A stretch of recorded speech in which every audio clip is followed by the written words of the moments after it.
Hello friends, advocate Mahesh Mandhana this side from स्वतंत्र legal, Panvel, Navi Mumbai. आज हम डिस्कस कर रहे हैं GST on goods transport agency, that is GTA. ये एक बहुत इंपॉर्टेंट टॉपिक है जो जीएसटी में भी है और सर्विस टैक्स में भी था। Goods transport agency does not only mean transporter of the goods.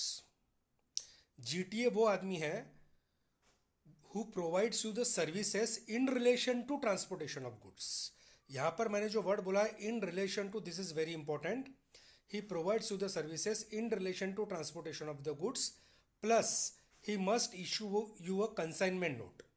ये दो बातें अगर वो करता है तो ही वो जीटीए है, और उसी केस में आप बोल सकते हो कि I have received the services from A GTA. Consignment note यानी सिंपली बिल्टी या लॉरी रिसिट, जिसमें कंसाइनर का नाम, कंसाइनी का नाम, एड्रेस, गुड्स के डिटेल, जो आपका गुड्स ट्रांसपोर्ट एजेंसी है उसका डिटेल, और फ्रेट कौन पे करेगा, और गाड़ी के डिटेल, उस ट्रक के डिटेल। और जीटीए ये कंसेप्ट सिर्फ transport of goods by road इसी केस में अप्लीकेबल है। जीटीए ये कंसेप्ट और किसी दूसरे केस में अप्लीकेबल नहीं है।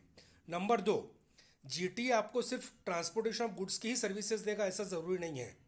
इन एडिशन टू दैट वो आपको unloading of the goods, loading of the goods at the dispatch place from his goods are dispatched, same services at the place of delivery, वो आपको temporary warehousing, temporary packaging, repackaging of goods, ये भी services अब आपको दे सकता है, provided आपकी जो मेन सर्विस है वो है जीटीए या ट्रांसपोर्टेशन ऑफ गुड्स की सर्विस।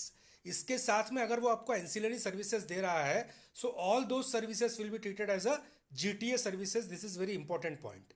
तो इन सभी पर या तो रिवर्स चार्ज आएगा, या अगर गुड्स ट्रांसपोर्ट एजेंट खुद टैक्स पे कर रहा है जीएसटी फॉरवर्ड चार्ज में, then he can also pay that tax. लेकिन अगर रिसिपिएंट टैक्स पे कर रहा है तो जीटीए को कोई भी प्रकार का इनपुट गुड्स या सर्विसेज का नहीं मिलेगा, और रिसिपिएंट को जिस रेट पे टैक्स पे करना है वो है 2.5% सीजीएसटी, 2.5% एसजीएसटी, और रिसिपिएंट को इसका फुल क्रेडिट मिलेगा अगर रिसिपिएंट टैक्स पे करता है अंडर रिवर्स चार्ज। उस पर कोई भी रेस्ट्रिक्शन नहीं है।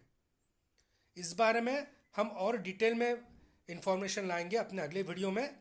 Till that stay tuned, good bye.